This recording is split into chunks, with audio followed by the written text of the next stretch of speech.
Assalamualaikum warahmatullahi wabarakatuh. Baik, di sini saya Anissa Amalia Ramadhani dari kelas LPI semester 5. Dan di sini saya akan menjelaskan tentang materi Al-Quran Hadis kelas 8 MTS semester 1 tentang kugapai rezekimu dengan ikhtiarku. Nah, rezeki Allah itu sangatlah luas. Allah Subhanahu wa Ta'ala menciptakan manusia sebagai makhluk yang sempurna. Manusia dikaruniai badan yang sehat, otak yang cerdas, serta keimanan dan kemampuan melaksanakan ibadah dengan baik. Namun demikian, ada sebagian manusia yang mempunyai pemikiran bahwa rezeki Allah hanya berupa materi. Padahal rezeki Allah sebenarnya sangatlah luas. Udara yang kita hirup setiap hari itu merupakan rezeki.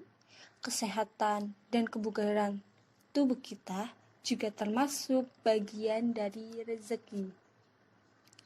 Kemampuan untuk melangkah, berjalan, beraktivitas adalah rezeki. Bahkan akal, pikiran, dan perasaan yang dapat mengangkat kita menjadi manusia bermartabat dibanding makhluk lain itu juga merupakan bagian rezeki Allah. Lantas, apakah pengertian rezeki itu?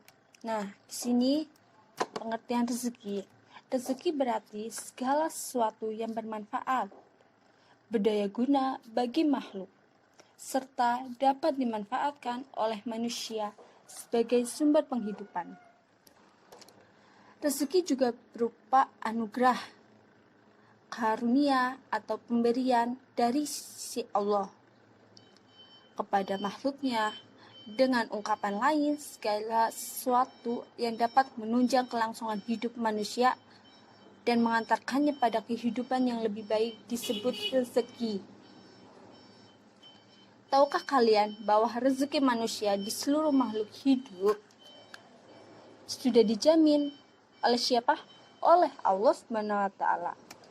Nah, di sini ada firman Allah dalam surat Ar-Rum ayat 40. Nah, berikut ini ya. Bismillahirrahmanirrahim. Allahul ladzi khalaqakum summa razaqakum summa yuhmitukum summa yuhyikum hal min surakaikum man yaf'alu min dzalikum min syai'in subhanahu wa ta'ala amma yusyrikun. Artinya, Allah lah yang menciptakan kamu, kemudian memberimu rezeki, lalu mematikanmu, kemudian menghidupkanmu kembali. Adakah di antara yang kamu sekutukan dengan Allah itu dapat berbuat demikian? Dapatkah? Maha suci Dia yang maha tinggi dari apa yang mereka persekutukan. Quran Surat Ar-Rum ayat 40.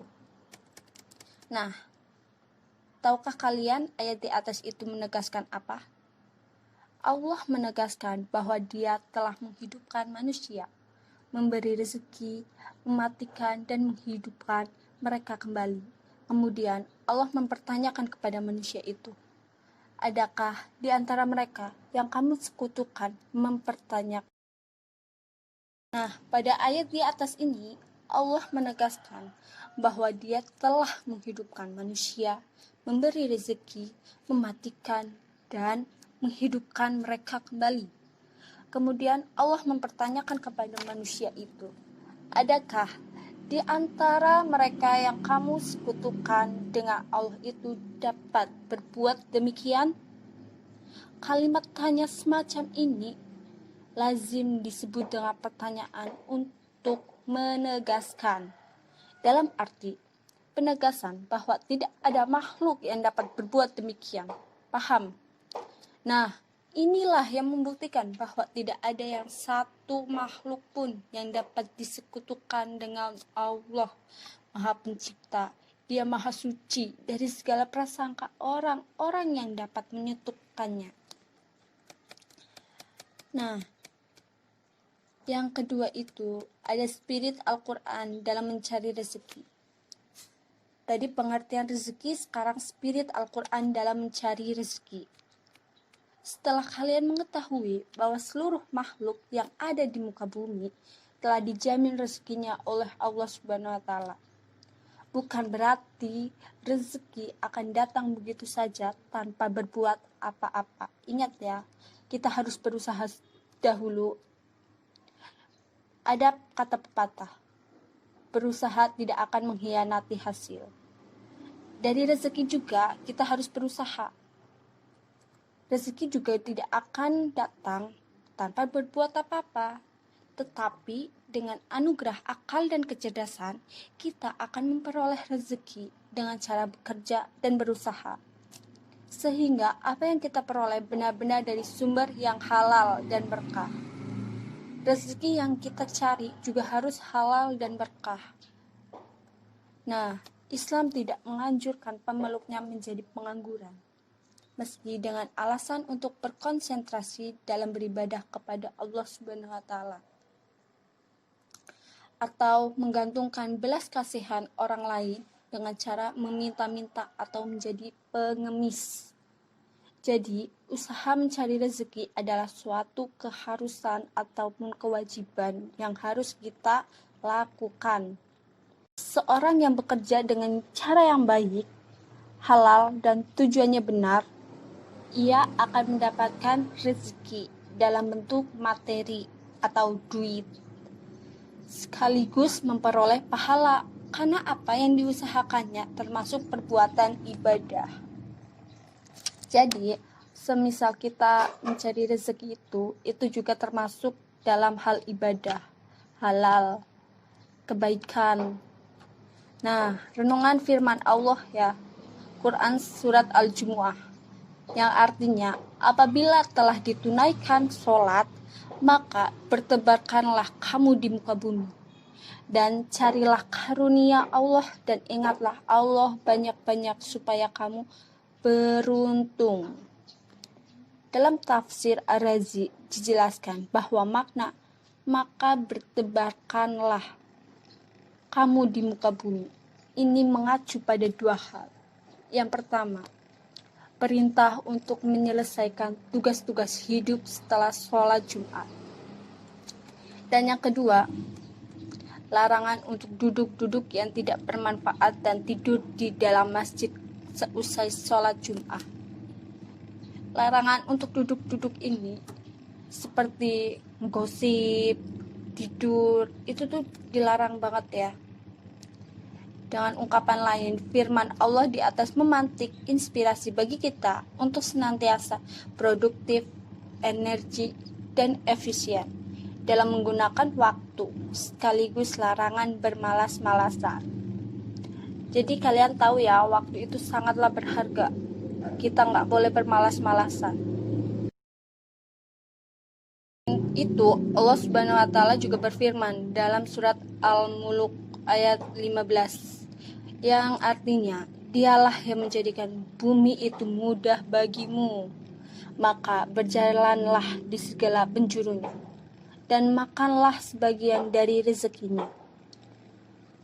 Ada juga Ibnu Katsir mengungkapkan, menyebarlah kemanapun kalian inginkan di penjuru-penjurunya, dan berkeliling-kelilinglah di sudut-sudut tepian dan wilayah-wilayahnya untuk menjalankan usaha dan perniagaan.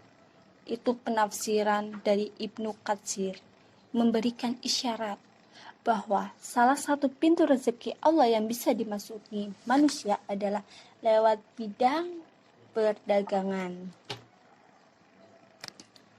Kebiasaan berdagang ini ternyata sudah dilakukan suku Quraisy sejak masa Rasulullah Shallallahu Alaihi Wasallam. Mereka melakukan perjalanan dagang keluar wilayah Mekah pada musim dingin. Dulu itu, pergi ke Yaman untuk belanja parfum dan rempah-rempah, serta menjajakan hasil pertanian ke Syam selama musim panas. Nah, yang ketiga, rezeki yang halal dan berkah. Yang tadi kita telah bahas, kita harus mencari rezeki itu yang halal dan berkah. Kenapa? Di sini kita akan menjelaskan. Setiap manusia berhak untuk hidup layak, aman, damai, dan bahagia. Menurut Al-Quran, hidup layak merupakan hak sekaligus kewajiban mendasar dan utama dalam Islam. Sehingga ajaran Al-Quran dan hadis mendorong manusia untuk mencari rezeki yang halal dan thayyib atau baik agar kebutuhan hidup mereka terpenuhi. Rasulullah Shallallahu Alaihi Wasallam bersabda, "Wahai manusia, bertakwalah engkau kepada Allah, pakailah cara yang baik dalam mencari rezeki." Rasulullah SAW juga mengingatkan manusia agar berhati-hati dalam mencari harta dan menganjurkan manusia untuk selektif dalam memperolehnya sehingga harta yang menjadi hak miliknya benar-benar halal atau baik. Nah, yang kedua ini Quran surat Quraisy ya, ayat 1. Bismillahirrahmanirrahim. Li'illa fi Quraisyin, artinya karena kebiasaan orang-orang Quraisy fihim rihlatash syita'i was-shayf, yaitu kebiasaan mereka berpergian pada musim dingin dan musim panas. Falyabudu rabba hadzal bait, maka hendaklah mereka menyembah Rob pemilik rumah ini atau Ka'bah. Allazi at'amahum min ju'in wa amanahum min khawf, yang telah memberi makanan kepada mereka untuk menghilangkan lapar dan mengamankan mereka dari ketakutan. Di sini juga ada Quran surat Al-Insyirah ya. Tadi kan Quraisy 1-4, sekarang Al-Insyirah. Ini juga termasuk dari bagian materi rezeki ya. Bismillahirrahmanirrahim. Alam nasra laka sadrak, bukankah kami telah melapangkan dadamu? Wa wada'na anka wisrak, dan kami telah menghilangkan darimu bebanmu. Allazi anqada dhahrak, yang memberatkan punggungmu. Wa rafa'na laka dzikrak, dan kami tinggikan bagimu sebutan namamu. Fa inna ma'al usri yusra, karena sesungguhnya sesudah kesulitan itu ada kemudahan. Inna ma'al usri yusra, sesungguhnya sesudah kesulitan itu ada kemudahan. Fa iza faragta fansab, maka apabila kamu telah selesai dari suatu urusan, kerjakanlah dengan sungguh-sungguh urusan yang lainnya. Wa illa rabbika farqab, dan hanya kepada Tuhanmu lah hendaknya kamu berharap. Nah, di sini ada kandungan Quran surat Quraisy tadi yang telah kita baca. Quran surat Quraisy ini terdiri dari 4 ayat dan termasuk surat Makkiyah atau surat yang diturunkan dari kota Mekah. Ayat 1 ini menjelaskan tentang nama Quraisy ya, yang diambil dari kata Quraisyin, berarti suku Quraisy. Suku ini juga mendapat kehormatan untuk memelihara dan menjaga Ka'bah, rumah Allah. Pokok kandungan Quran surat Quraisy ini, ayat 1 menjelaskan kebiasaan suku Quraisy yang mempunyai mata pencaharian pokok berdagang. Ayat 2 menceritakan tentang perjalanan dagang suku Quraisy pada musim dingin ke Yaman dan pada musim panas ke Syam dalam setiap tahunnya, sedangkan keuntungannya digunakan untuk keperluan hidup dan berkhidmat pada Baitullah yang menjadi kebanggaan mereka. Ayat ketiga, Allah mengingatkan suku Quraisy khususnya dan umat Islam pada umumnya agar senantiasa bersyukur atas rezeki yang diberikan oleh Allah sekaligus memanfaatkannya seusai perintahnya. Dalam hal ini, mereka diperintahkan untuk beribadah kepada Tuhan, Sang Pemilik Ka'bah dan Sang Maha Pencipta. Ayat 4. Allah Subhanahu wa taala juga menunjukkan kenikmatan yang telah diberikan kepada mereka berupa makanan dan rasa aman. Tuhan pemilik Ka'bah itu telah memberi makanan untuk menghilangkan lapar agar kenyang. Maka dari itu, selayaknya mereka mengesahkan Allah dalam beribadah, tidak menyatukannya dengan sesuatu apapun, dan tidak menyembah juga selain Allah. Karena barang siapa yang mendurhakai perintah Allah, dia akan mencabut rasa amannya di kelak akhirat nanti ya. Nah, yang kedua ini Quran surat Insyirah kandungannya. Surat Insyirah ini terdiri dari 8 ayat dan termasuk surat Makkiyah juga, surat yang diturunkan di kota Mekah. Surat Al-Insyirah ini diturunkan sebagai pelipur lara bagi Rasulullah Shallallahu Alaihi Wasallam ketika menghadapi ujian dalam berdakwahnya. Kandungan ayat pertama, Allah menyatakan kepada Nabi Muhammad SAW, sesungguhnya kami telah melampakkan dadamu dan kami memberikan cahaya hingga dadamu menjadi lapang dan luas. Isi kandungan ayat 2 dan 3, Allah mengabarkan tentang kemudahan yang akan diperoleh Nabi Muhammad SAW sekaligus menanggalkan beban yang selama ini dipikulnya dan begitu memberatkan. Ayat keempat, isi kandungannya adalah Allah memberikan penghargaan kepada Nabi Muhammad SAW, yakni meninggikan sebutan untuk Nabi. Hal ini terbukti dengan ditetapkannya nama Muhammad SAW yang selalu bersanding dengan nama Allah dalam konteks pengakuan keesaannya. Misalnya, dalam 2 kalimat syahadat ada nama Allah dan nama Nabi kita, serta azan dan iqamat itu juga ada. Ayat kelima dan 6, isi kandungannya yaitu Allah menyatakan setelah kesulitan akan datang kemudahan.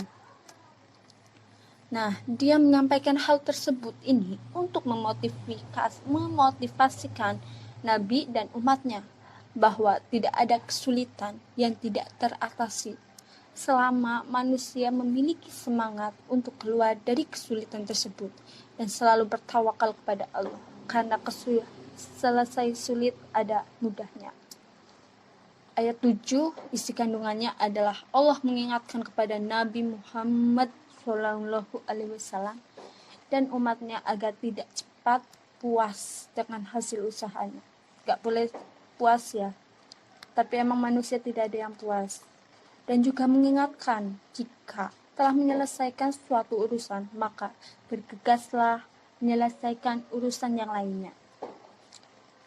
Ayat ke-8, isi kandungannya Allah mengingatkan kepada Nabi Muhammad SAW dan umatnya agar senantiasa bersandar dan mohon pertolongan hanya kepada Allah. Nah, selesai materi Quran hadis ini yang berjudul Ku gapai rezekiku, ku gapai rezekimu. dengan ikhtiarku telah selesai. Terima kasih telah menjelaskan. Sekian penjelasan dari saya. Nah, selanjutnya nanti akan ada sesi tanya jawab ya, atau diskusi. Nah, kita tutup dulu ya ceramah ya materi sebelumnya. Saya dari Anissa Amalia Ramadhani, NPM 1811010131. Terima kasih telah menonton kami atau telah mendengarkan penjelasan dari saya. Saya ucapkan terima kasih dan mohon maaf jika ada kata belibet atau kata yang kurang pas atau dalam lafal Allah itu salah. Saya mohon maaf sebesar-besarnya. Saya akhiri. Wallahumma fiq ila aqwamin thoriq. Wassalamualaikum warahmatullahi wabarakatuh.